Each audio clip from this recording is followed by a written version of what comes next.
Hi guys, what's up? Good morning. So ngayon kukunin natin yung saging nasa taas. Pero ang gagawin natin ay papatumbahin natin nang hindi tayo gagamit ng itak or kahit anong patalim. Okay, so itutumba natin gamit ang ating katawan. Let's go. At tingnan natin kung kaya natin. Tara. Ang tanong.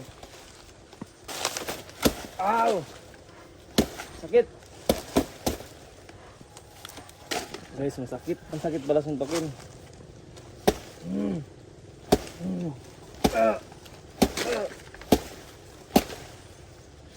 Aray! Bruh.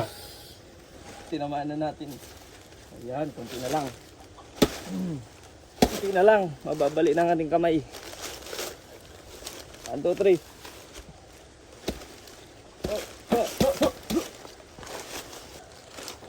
Masakit guys.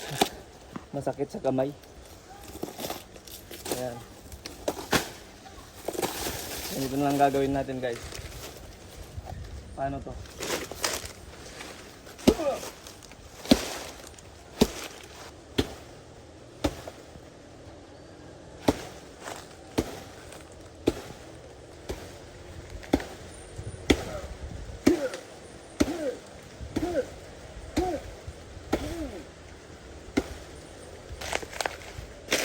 Guys, ayan guys, malapit na. Malapit na mabaliin baran ko.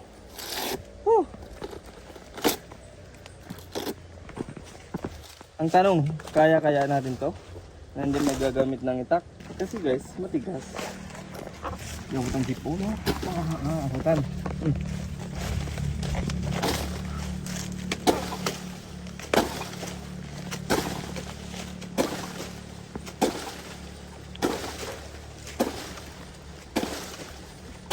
Suray na! Kaya lang sipa-sipaun. Okay.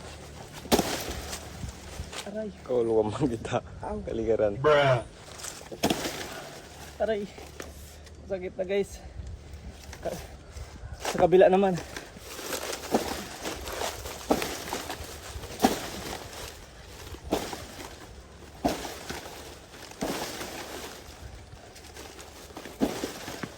Wala na energy.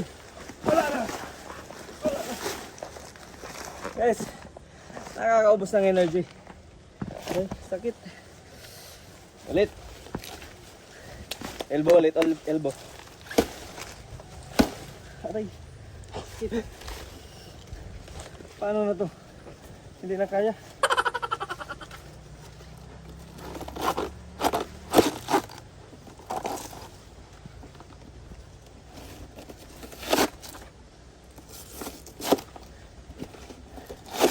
Ayan. Kaya natin to, kaya. Kaya guys, kaya.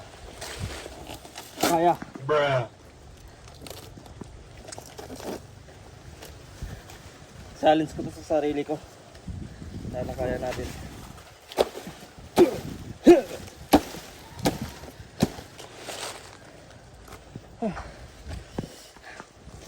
Isipin mo na lang na si ano to, si Cardo.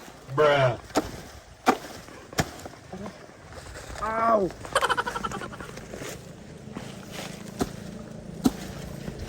One, two, three.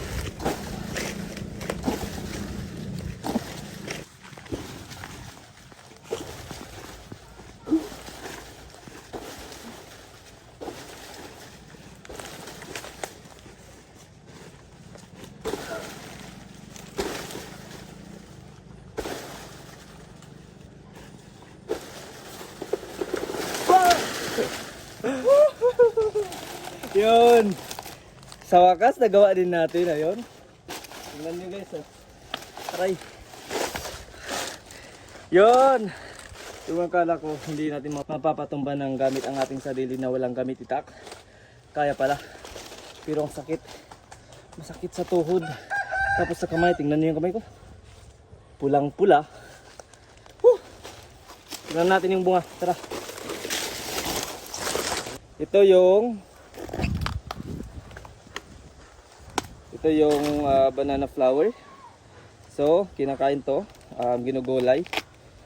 Ginagawang mga ukoy or kahit ano. Ayan.